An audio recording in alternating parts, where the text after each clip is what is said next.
Hi friends, ఎలా ఉన్నారండి? అందరూ బాగున్నారా? నేనైతే చాలా బాగున్నాను. మీరందరూ కూడా బాగుండాలని మనస్ఫూర్తిగా అయితే కోరుకుంటున్నాను. ఇవాల్టి వీడియో వచ్చేసి బ్లౌజ్ కటింగ్ను ఏ విధంగా చేయాలో చూపిస్తున్నానండి.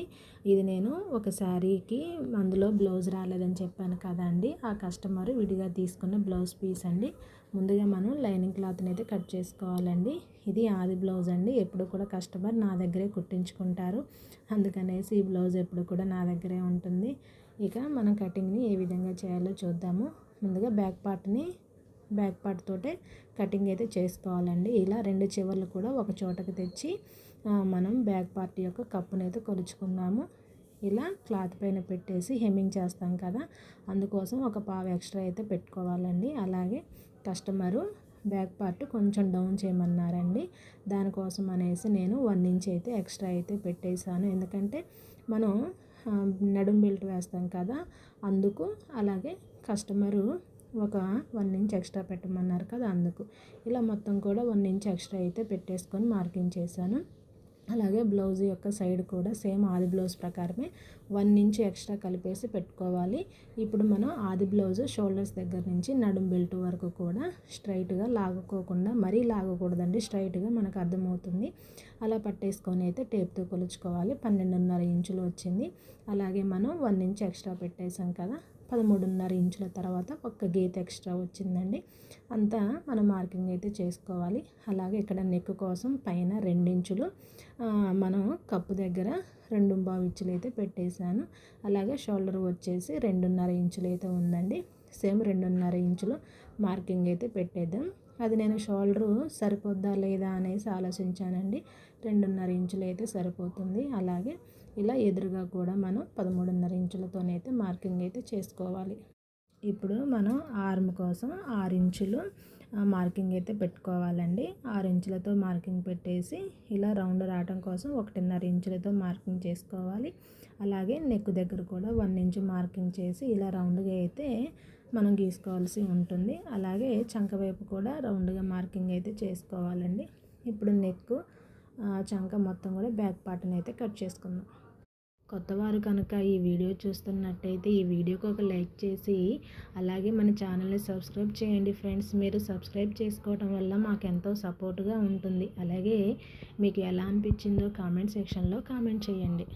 బ్యాక్ పార్ట్ కటింగ్ అయితే అయిపోయిందండి. ఇప్పుడు హ్యాండ్స్ అయితే కట్ చేసుకుందాము. హ్యాండ్స్ కోసం ఇలా క్లాత్ని 4 మడతలుగా అయితే వేసుకోవాలి. ఆది బ్లౌజ్ తీసుకొని ఆది బ్లౌజ్ తోటి ఇప్పుడు మనం హ్యాండ్స్ అనేది మార్కింగ్ అయితే చేసుకుందాము. ఇది లైనింగ్ బ్లౌజ్ కనుక నేను హెమ్మింగ్ చేయనండి. క్లాత్ ఒక పావు ఇంచు ఎక్స్ట్రా అయితే పెట్టేస్తాను. ఆది బ్లౌజ్ కన్నా ఒక పావు ఇంచు ఎక్స్ట్రా అయితే పెట్టేస్తాను. ఇప్పుడు టేప్ తీసుకొని ఒకసారి హ్యాండ్స్ మొత్తం పొడవు ఎంత ఉందో చెక్ చేసుకుందాము. 9 ఇంచులు అయితే ఉంది. అలాగే ఇటు చంక డౌన్ వచ్చేసి 3.5 ఇంచులు అయితే ఉందండి. అంటే 9, 3.5, 9 నుంచి 3.5 ఇంచులు డౌన్ చేసుకుంటూ రావాలి. అలాగే ఇక్కడ మనం హ్యాండ్ కర్వ్ తీయటం కోసం 2 ఇంచులతో మార్కింగ్ చేసి ఇలా మనకి హ్యాండ్ షేప్ వచ్చేలాగా అయితే మార్కింగ్ అయితే చేసుకొని కట్ చేసుకోవాలి. ఇక్కడ సెంటర్లో ఒక చిన్న టక్స్ అయితే ఇచ్చుకోవాలి. మనం 2 ఇంచులు మార్కింగ్ చేసాం కదా, అక్కడి నుంచి చివరి వరకు ఒక హాఫ్ ఇంచ్ అయితే మనం ఇలా కర్వ్ అయితే తీసుకోవాలండి. కర్వ్ తీసాక చిన్న టక్స్ ఇచ్చేసి మార్కింగ్ అనేది చేసుకోవాలి. ఎందుకంటే మనం బ్లౌజ్ లైనింగ్ అటాచ్ చేసేటప్పుడు మనకి ఉల్టా పల్టా తెలియడం కోసం అయితే వేసుకోవాలి. ఇక ఇప్పుడు వచ్చేసి ఫ్రంట్ పార్ట్ని అయితే కట్ చేసుకోవాలండి. క్రాస్ కట్ బ్లౌజ్ కనుక ఇలా బ్యాక్ పార్ట్ని మెయిన్ క్లాత్ పైన ఇలా క్రాస్గా అయితే పెట్టేసుకోవాలండి. చూసారా, జాయింట్లు అనేది పడుకోకుండా మనం అడ్జస్ట్ చేసుకోవాలండి. కొద్దిమంది కస్టమర్లకి అయితే జాయింట్ అయితే పడుతుంది, అప్పుడు పట్టినప్పుడు తప్పదు.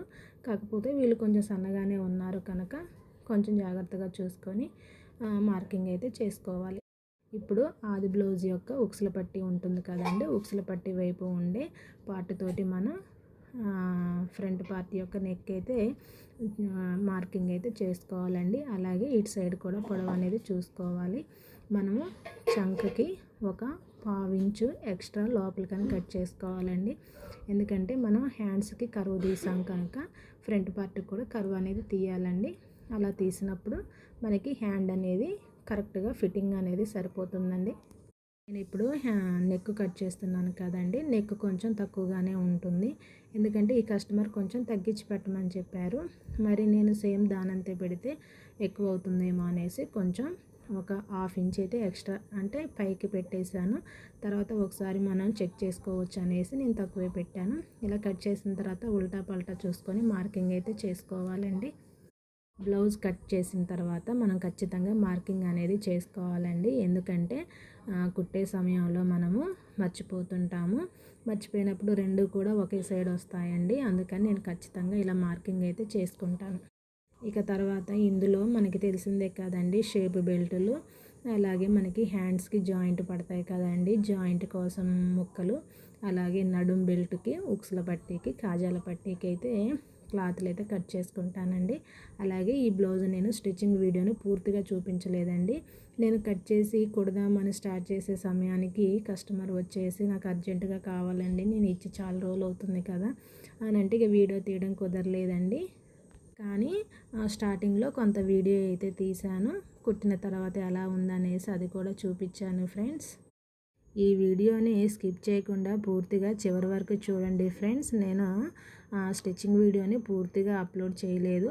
స్టార్టింగ్లో కొంత చేశాను, ఆ తర్వాత కుట్టిన తర్వాత ఎలా ఉందనేసి కూడా చేశాను ఫ్రెండ్స్.